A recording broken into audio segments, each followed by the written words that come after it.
sejahtera bagi kita semua. Yang kami hormati Bapak Dr. Muhammad Saleh, SPD MPD, selaku dosen pembimbing mata kuliah pengantar linguistik. Dan tak lupa teman-teman yang berbahagia dan saya banggakan. Pertama-tama, marilah kita panjatkan puji syukur kehadiran Tuhan Yang Maha Esa atas segala nikmat dan karunia-Nya, sehingga kami dapat melaksanakan kegiatan presentasi pada hari ini. Pada hari ini, kami dari kelompok 3 akan melaksanakan kegiatan presentasi hasil kerja kelompok kami yang akan mengulas materi tentang bahasa dan faktor luar bahasa, klasifikasi bahasa, bahasa tulis, aksara, serta ejaan. Sebelum melangkah ke tahap selanjutnya, izinkan kami memperkenalkan diri terlebih dahulu. Perkenalkan, nama saya Mesya Brotasik, yang akan bertugas sebagai moderator yang akan membimbing jalannya presentasi atau diskusi kita pada hari ini. Adapun rekan anggota kelompok yang lain yang turut mengambil bagian dalam presentasi pada hari ini. Waktu dan tempat saya persilahkan. Assalamualaikum warahmatullahi wabarakatuh. Saya Citra Merdeka Putri dari kelompok 3 akan membawakan materi yaitu bahasa dan faktor luar bahasa. Selamat pagi, perkenalkan nama saya Minteresia Astri Cahyani. Saya di sini sebagai pemateri kedua dalam materi klasifikasi bahasa. Assalamualaikum warahmatullahi wabarakatuh. Perkenalkan nama saya Muhammad Iqbal. Saya dari Prodi Pendidikan Bahasa dan Sastra Indonesia. Assalamualaikum warahmatullahi wabarakatuh. Perkenalkan nama saya Fajrina Nurul Anissa dari kelompok 3. Assalamualaikum warahmatullahi wabarakatuh. Perkenalkan, nama saya Nurul Najifa dari kelompok 3.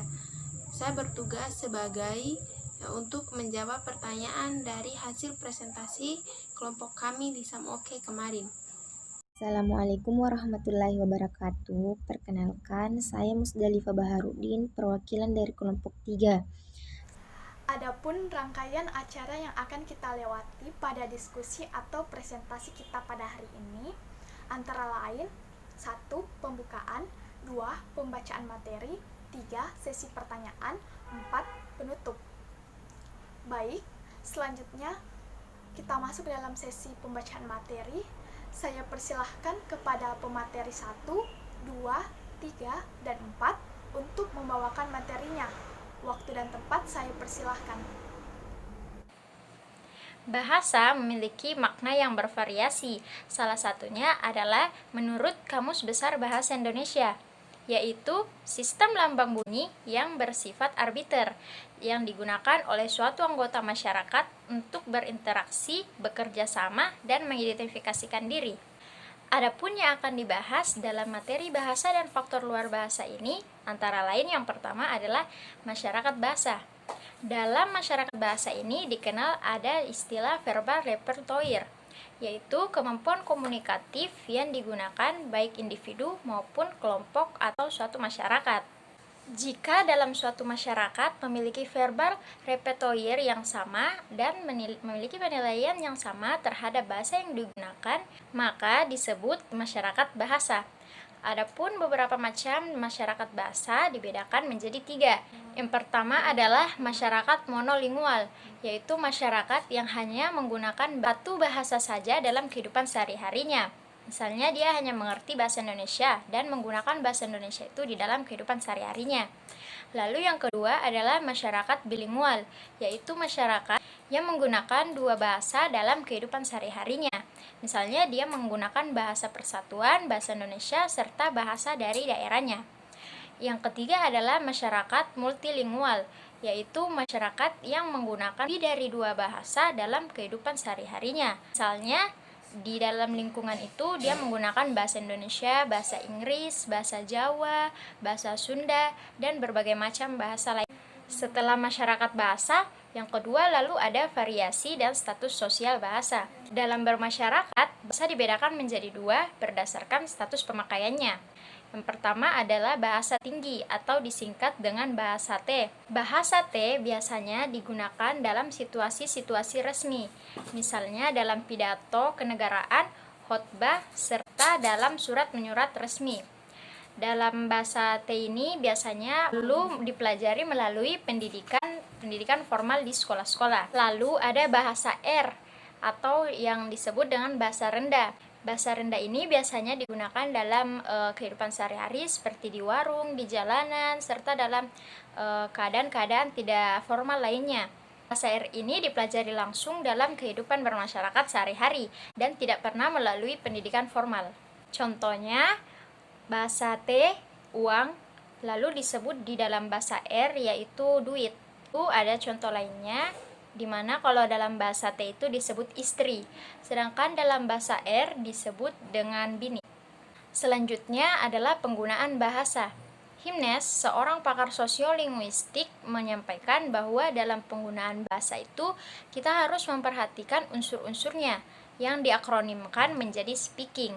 Yang pertama adalah setting dan scan, yaitu kita harus memperhatikan bagaimana keadaan dalam menyampaikan bahasa tersebut. Lalu ada partisipan, yaitu kepada siapa kita berbicara menyampaikan bahasa kita tersebut. Lalu ada end, yaitu maksud dari percakapan kita. Kemudian ada exequences, yaitu menunjuk pada bagaimana bentuk serta isi dari percakapan. Lalu ada K, yaitu menunjuk pada semangat serta bagaimana cara kita menyampaikan percakapan kita. Kemudian ada instrumentalities, yaitu menunjuk apakah bahasa tulisan atau bukan. Lalu ada norms, yaitu bagaimana perilaku dari pelaku percakapan. Yang terakhir adalah genres, yaitu bagaimana kategori dalam percakapan tersebut. Setelah penggunaan bahasa, selanjutnya adalah kontak bahasa.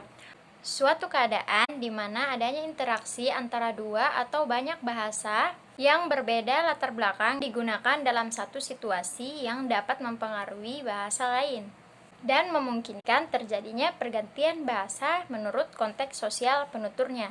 Masyarakat bilingual dan multilingual dapat terjadi beberapa peristiwa akibat adanya kontak bahasa, yang itu interferencing, campur kode, alih kode, dan integrasi. Cair mendefinisikan alih kode adalah beralihnya pengguna bahasa dari kode satu ke kode yang lain. Misalnya, ketika Andi dan Budi sedang berbincang-bincang menggunakan bahasa Sunda, lalu datanglah Charlie yang tidak mengerti bahasa Sunda. Agar Charlie mengerti, Andi dan Budi ini mengganti kodenya menjadi bahasa Indonesia yang dapat dimengerti oleh Charlie. Peristiwa selanjutnya adalah campur kode. Menurut Nababan, campur kode merupakan keadaan di mana orang menggunakan dua bahasa atau lebih dan bertindak tutur. Misalnya, Andi mengatakan sistem operasi komputer ini sangat lambat. Selanjutnya adalah interferensi, yaitu penyimpangan dari bahasa yang terjadi karena kontak bahasa itu sendiri, serta adanya pengenalan lebih dari dua bahasa. Peristiwa yang keempat adalah integrasi, yaitu bahasa yang digunakan dengan peminjaman dari bahasa asing yang dianggap bukan pinjaman. Misalnya pada kata research dalam bahasa Inggris yang diintegrasikan menjadi bahasa Malaysia yaitu riset. 4 peristiwa itu gejalanya sama, yaitu adanya unsur bahasa lain yang digunakan, namun konsepnya tidak sama. Yang terakhir di dalam materi bahasa dan faktor luar bahasa yaitu bahasa dan budaya.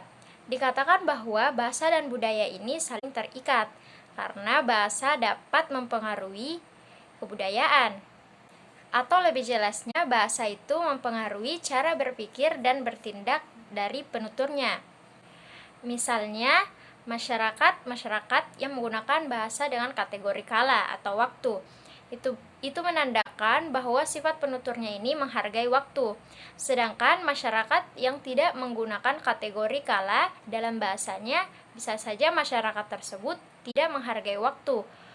Yang dalam kebudayaan bahasa Indonesia ini sering kita sebut dengan istilah jam karet. Terima kasih untuk moderator yang telah memberikan saya kesempatan untuk memaparkan materi yang kedua. Nah, materi yang kedua itu adalah klasifikasi bahasa. Nah, klasifikasi ini dilakukan untuk melihat kesamaan ciri yang ada dalam atau yang ada pada bahasa.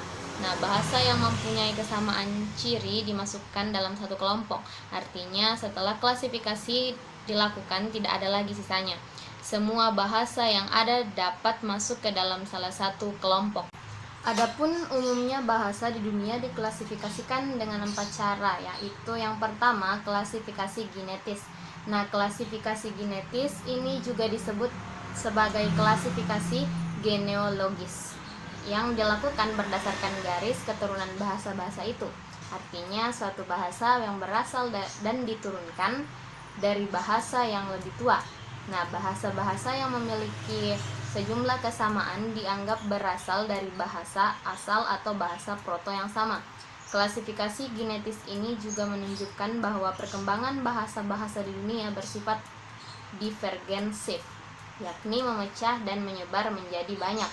Tetapi pada masa mendatang, situasi politik dan perkembangan teknologi semakin canggih. Nah, yang kedua itu ada klasifikasi tipologis. Nah, klasifikasi ini dilakukan berdasarkan kesamaan tipe yang terdapat pada sejumlah bahasa. Tipe ini merupakan unsur tertentu yang dapat timbul berulang-ulang dalam suatu bahasa. Nah, klasifikasi tipologis dapat mengelompokkan bahasa ke dalam pola yang sesuai dengan ciri strukturnya dan diterapkan pada semua tataran bahasa, yaitu fonologi, morfologi, sintaksis, dan semantik. Nah, klasifikasi tipologis ini dapat dilakukan pada semua tataran bahasa, maka hasil klasifikasinya dapat bermacam-macam. Akibatnya menjadi bersifat arbiter karena tidak terikat oleh tipe tertentu. Yang ketiga ada klasifikasi areal. Nah, klasifikasi ini didasarkan atas pengaruh timbal balik antara bahasa dengan bahasa yang satu dengan bahasa yang lainnya, dan tidak memperhatikan apakah ada hubungan kekerabatan atau genetis atau tidak. Nah, bahasa-bahasa dikelompokkan atas dasar keberadaannya dalam wilayah geografi yang sama. Data penting dalam pengelompokan ini adalah adanya bentuk pinjaman, baik pinjaman bentuk maupun pinjaman arti yang terjadi akibat kontrak sejarah. Yang terakhir atau yang keempat ada klasifikasi sosiolinguistik. Nah, dilakukan berdasarkan hubungan antara bahasa dengan faktor-faktor yang berlaku dalam masyarakat terhadap bahasa itu, tepatnya berdasarkan status, fungsi, penilaian yang diberikan masyarakat terhadap bangsa itu. Nah, klasifikasi ini dilakukan berdasarkan 4 ciri atau kriteria, yaitu yang pertama historisitas, yang kedua standarisasi, yang ketiga vitalitas, dan yang keempat homogenesitas, leksikon, dan tata bahasa. Historisitas. Nah, historisitas ini berkenaan dengan sejarah pengembangan bahasa atau sejarah pemakaian bahasa. Nah, standarisasi itu berkenaan dengan statusnya sebagai bahasa baku atau tidak baku. Selanjutnya yaitu adalah vitalitas. Nah, vitalitas ini berkenaan dengan bahasa yang mempunyai penutur dan menggunakannya dalam kegiatan sehari-hari secara aktif atau tidak. Nah, kriteria yang terakhir yaitu homogenesitas, leksikon, dan tata bahasa. Nah, kriteria ini berkenaan dengan cara tata bahasa, bagaimana caranya diturunkan. Ya, sekian penjelasan dari saya kembalikan kepada moderator. Saya berterima kasih kepada moderator karena telah memberikan kesempatan kepada saya untuk memaparkan sedikit materi. Materinya yaitu bahasa tulis.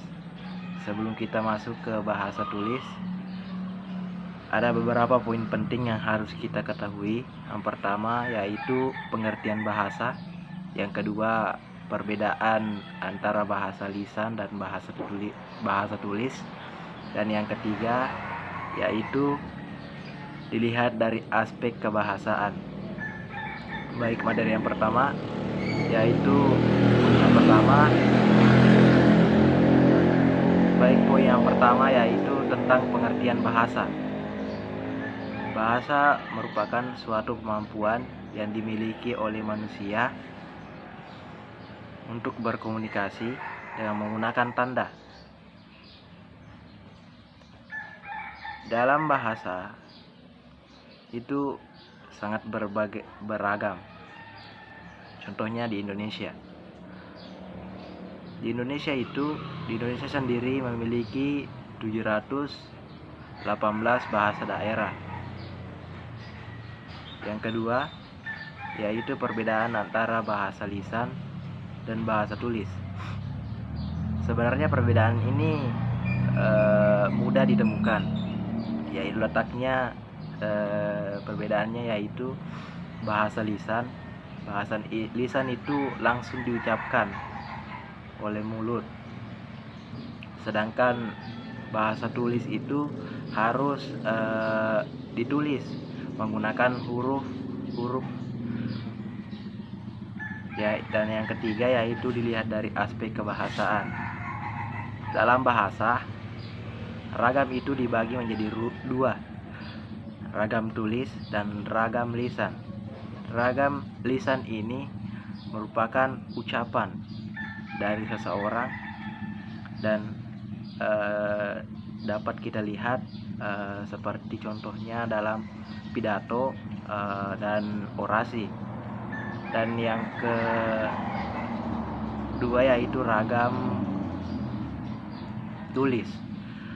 Ragam tulis ini merupakan suatu bahasa yang dimana dimasukkan ke dalam tulisan, seperti contohnya di surat kabar, buku, majalah, dan lain-lain. Mungkin itu materi yang sempat saya sampaikan. Selebihnya saya serahkan kepada moderator. Terima kasih. Baiklah, saya akan membacakan materi yang terakhir, yaitu aksara dan ejaan. Aksara secara etimologis berasal dari bahasa Sanskerta, yaitu akar A yang berartinya tidak dan aksara yang artinya termusnahkan. Jadi, aksara adalah sesuatu yang tidak termusnahkan atau kekal. Sedangkan ejaan adalah penggambaran bunyi bahasa berupa kata, kalimat, dan sebagainya dengan kaidah tulisan huruf yang distandarisasikan dan mempunyai makna. Ada 3 aspek dalam ejaan, yaitu aspek fonologis yang menyangkut penggambaran fonem dengan huruf penyusunan abjad.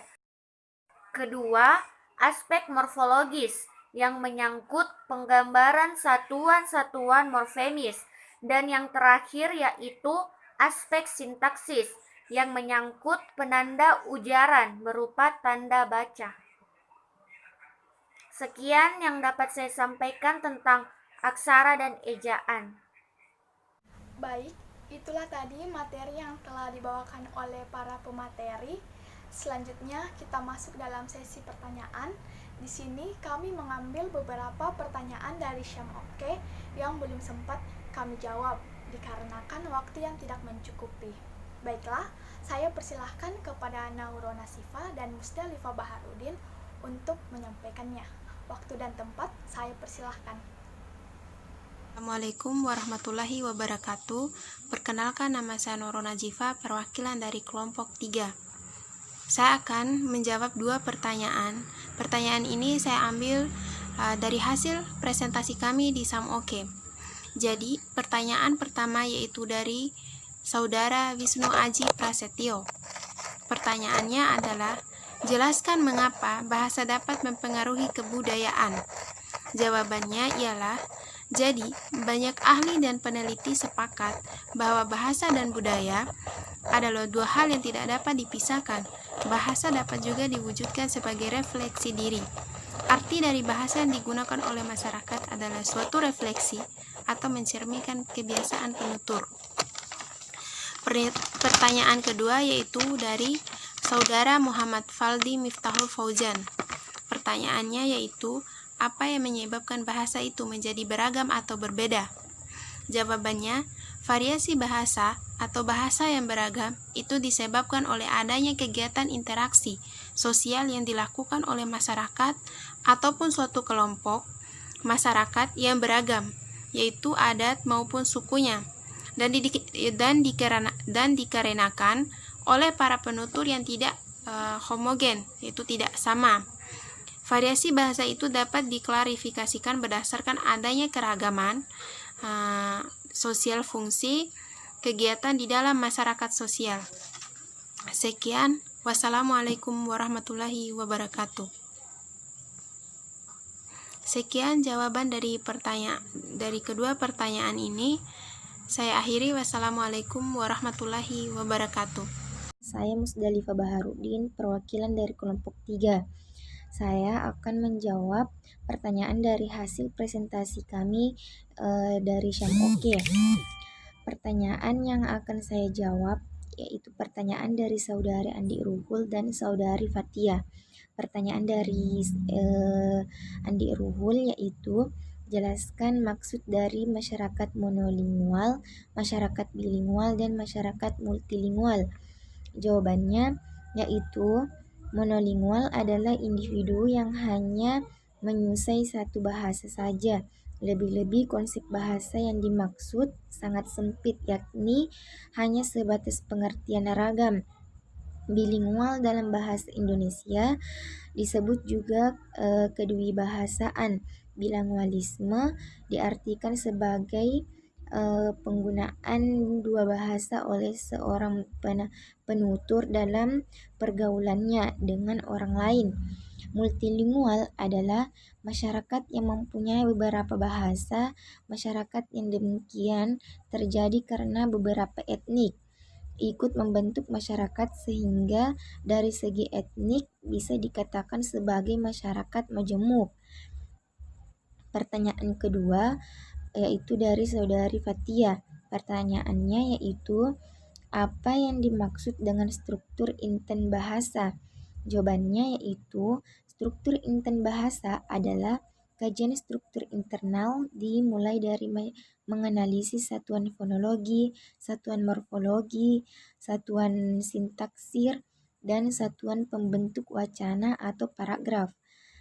Maka secara urutan satuan-satuan bahasa dalam wacana, kalimat, klausa, frasa, kata, morfem, dan fonem. Hanya itulah pertanyaan-pertanyaan yang saya jawab. Sekian dan terima kasih. Wassalamualaikum warahmatullahi wabarakatuh.